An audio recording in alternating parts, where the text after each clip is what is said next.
Quelles sont les différentes sources pour construire votre réflexion sur un tel sujet? Existe-t-il divers supports iconographiques pour représenter ce pan historique? Et comment aborder les difficultés de cet événement? Juste avant, parfait lien avec la fameuse omerta, on pourrait dire, sur une génération entière de jeunes Cambodgiens. Bon, c'est toujours une question difficile. Disons, travailler sur la violence extrême, il faut se placer, dans l'interdisciplinarité. C'est-à-dire, bien sûr, je m'intéresse, aux témoignages directs, notamment aux survivants. Tout à l'heure, je parlais de Vanat. Il témoigne, par sa peinture, par ses dessins, ce qu'il a vu, mais aussi ce qu'il a entendu. Et d'autre part, donc c'est grâce aux témoignages, directs, on a aussi, accès à l'expérience d'un rescapé, d'un survivant, celui qui vient d'entre les morts. Vanat a notamment dessiné que les prisonniers S-21 mangeaient à côté des cadavres, hein, donc ça veut dire qu'ils reviennent d'entre les morts pour partager leur expérience extrême. Donc des les témoignages, mais également les les documents, les traces. Et moi, je m'intéresse en particulier aux images de propagande. Par exemple, durant le génocide cambodgien, il faut savoir que les personnes n'avaient pas le droit, d'avoir un appareil photo, donc il y a pas d'images. Il y a très peu d'images, du génocide.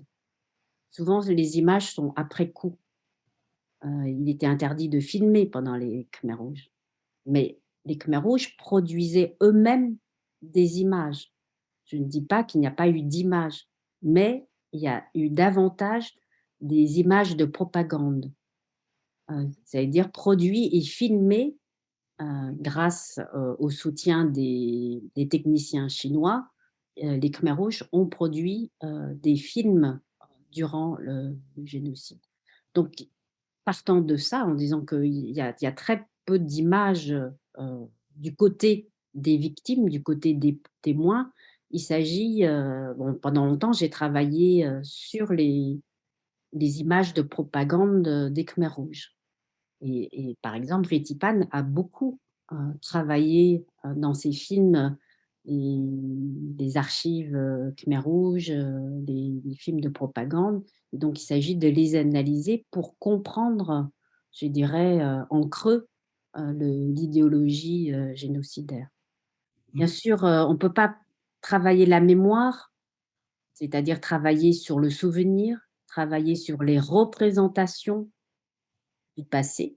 Hem, les représentations du passé, on ne le fait pas que pour soi, on le fait aussi pour une communauté, pour une société.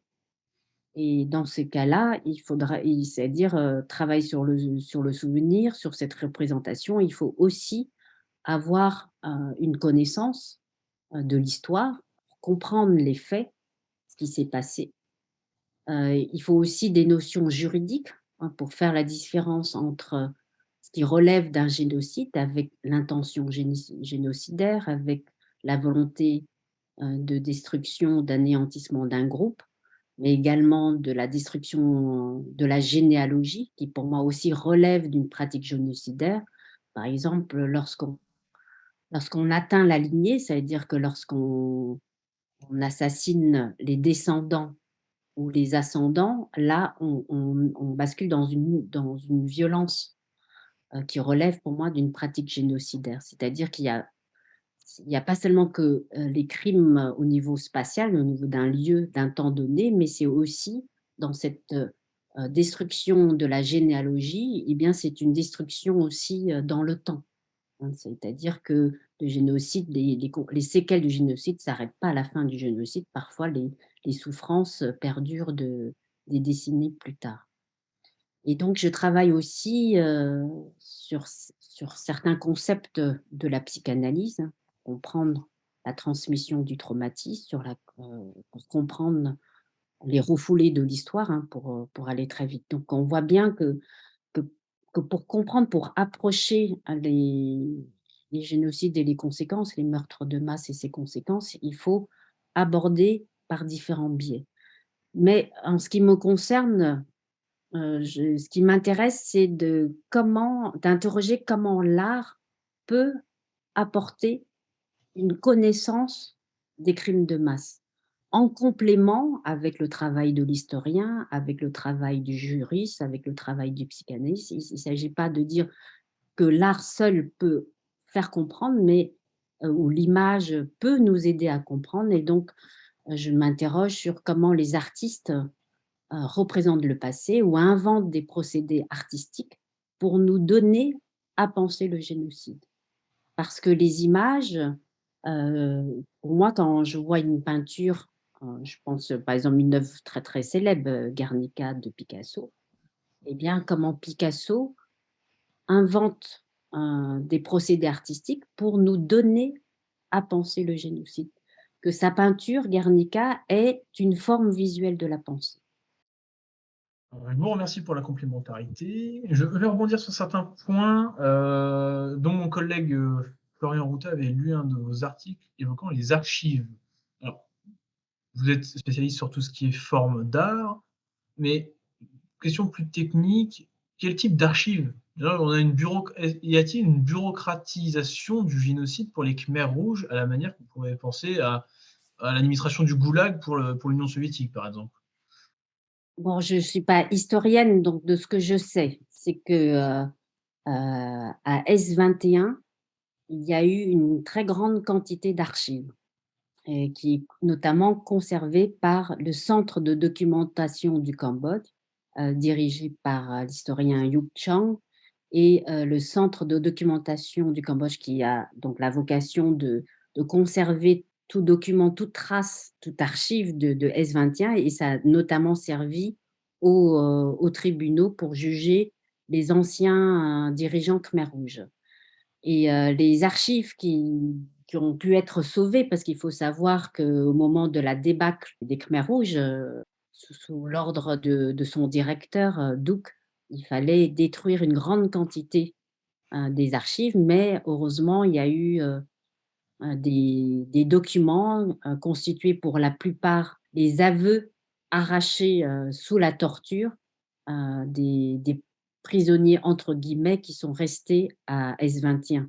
Quand je dis entre guillemets parce que même si dans le langage courant, même au Cambodge, on parle de prisonniers, mais au fond ce ne sont pas des prisonniers. Pour être prisonnier, il faudrait qu'il y ait un jugement, un procès, un verdict et envoyer quelqu'un en prison. Alors il y a comme Vanat, ou comme beaucoup d'autres, sont envoyés à S21 et sans procès, en fait. C'est pour ça que je parle plutôt d'un camp d'extermination et les aveux des personnes qui sont à S21 ont été arrachés, sous la menace de mort, de s'autoproclamer, ennemis, de Lanka. Donc il fallait inventer pourquoi ils ont atterri à S21.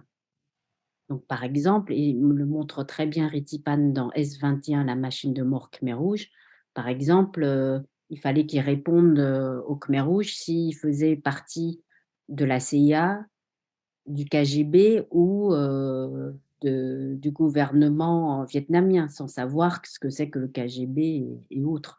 Donc il y a des documents qui bien sûr, qui permettent de comprendre notamment l'idéologie Khmer Rouge, en particulier à S21.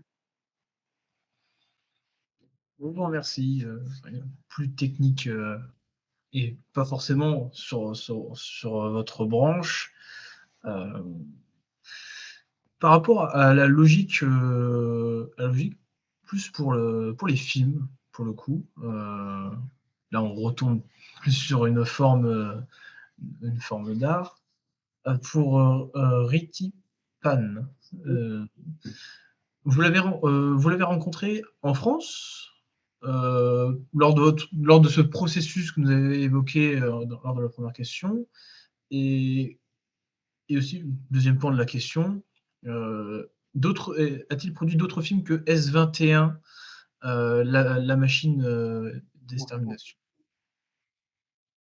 Alors j'ai rencontré, Ritipan, en 2003. À l'époque, j'écrivais beaucoup pour, la revue Art Absolument comme critique d'art et pour cet article, j'ai demandé à rencontrer Ritipan et ça a été, une rencontre très marquante pour moi parce que, je dirais que Ritipan a ouvert un chemin à la réflexion, du génocide pour comprendre les mécanismes génocidaires et d'autre part, en tant que Cambodgienne, il a aussi donné une légitimité à nous, Cambodgiens, à nous mettre aussi au travail, sur le génocide. Voilà, donc c'est pour moi, c'est à 2 niveaux. C'est à la fois son film nous apporte une compréhension, de la période Khmer Rouge, mais également nous a donné aussi une légitimité à travailler sur notre passé. Parce que Ritipan est aussi un rescapé.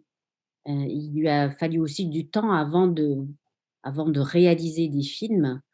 Donc je dirais que oui, il a consacré près de 20 ans à travers ses films à parler, à nous donner à réfléchir sur le génocide. Donc il y a eu par trilogie, je dirais, autour de S-21, il y a eu, Bopana, une tragédie cambodgienne qui est sortie en 1995. Son chef-d'œuvre, son film monument, c'est S-21, La machine de mort Khmer Rouge, qui relate, enfin qui met en confrontation les rescapés, dont Vanat, face à leurs anciens tortionnaires de S-21 dans les lieux mêmes du crime, c'est-à-dire à S-21, devant les anciens gardiens, les anciens bourreaux de S-21 et avec les archives, avec les photographies qui sont maintenant très connues, qui sont des images icônes, ces fameuses photographies, qui sont prises au moment où les détenus arrivent à S-21. Ils arrivent bandés, avec les yeux bandés et assis face à un photographe et le spot de lumière et donc ils sont pris en photo. Donc ces séries de photos sont conservées et montrées au musée, du génocide. Donc après S-21, La machine de mort Khmer Rouge, il a fait un film qui donnait la parole au directeur de S-21 dans le film Douk, le maître des forges de l'enfer, qui est sorti, si j'ai bonne mémoire, en 2011. Après cette, trilogie, il a fait une autre trilogie, si je puis dire, mais où il revient sur son propre parcours personnel en tant que rescapé. Notamment avec l'image manquante où il parle, de lui-même, de ce que sa famille a traversé, de la mort de ses parents, d'une partie de sa famille, durant le génocide. Ensuite, il y a eu, L'exil, sorti en 2016 et enfin Tombeau, des sans noms. Et puis là, il inaugure une autre série de films qui est plutôt une réflexion sur la question des crimes de masse, je dirais de la mémoire collective, en mêlant ou en confrontant d'autres génocides, dont la Shoah, et cetera. Donc une œuvre beaucoup plus protéiforme, beaucoup plus ouverte que et pas seulement que sur, le génocide cambodgien.